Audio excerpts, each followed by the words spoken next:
Le concept de cloud, c'est très simple. Aujourd'hui, vous avez vu lors des différents ateliers que le cloud est une tendance lourde du marché qui doit permettre d'amener dans le domaine de l'informatique mutualisation et virtualisation. Mais, comme ça a été dit également, c'est une activité où il faut amorcer la pompe, il faut des investissements pour pouvoir le faire. Nous, notre approche Cloud Pro, c'était nous lancer résolument dans ce marché pour permettre aux PME, d'abord sénégalaises, d'accélérer la technologie et de pouvoir accéder finalement à ces technologies informatiques sans les investissements lourds finalement. Nous avons démarré en proposant une suite d'applications. Dans les semaines qui viennent, ce seront d'autres services d'infrastructure as a service que nous proposerons à cette clientèle.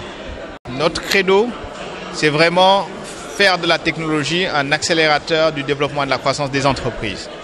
Mais au-delà de ça, dans le groupe Sonatel également, nous croyons à la transformation digitale, nous la vivons déjà dans les usages de nos clients.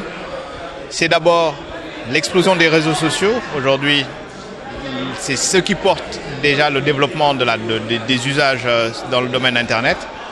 C'est également aujourd'hui tous les travaux qui sont menés dans le groupe au niveau Big Data. De par notre nature, nos réseaux collectent beaucoup d'informations et tout notre challenge, c'est de pouvoir les traiter et les mettre à disponibilité de l'écosystème pour création de valeur. Nous avons lancé il y a quelques mois un challenge Data for Development, qui était un challenge où nous avons fourni des données anonymisées à un certain nombre d'universitaires qui travaillent sur les use cases. Et nous espérons que ce sera un premier pas dans le développement du Big Data dans le groupe Orange, mais également à Sonatel. On est présent aujourd'hui notamment pour rencontrer l'ensemble des DSI du Sénégal qui participent au CIO Mag Event, dans la mesure où l'ensemble de ces entreprises vont être intéressées par l'ouverture des API d'Orange. Qu'est-ce qu'on veut dire par là ? Avant tout, nos assets principaux qui sont le SMS, l'USSD, la voix, sont des canaux de communication que détient l'opérateur mais qui doivent être au service de la transformation digitale des entreprises.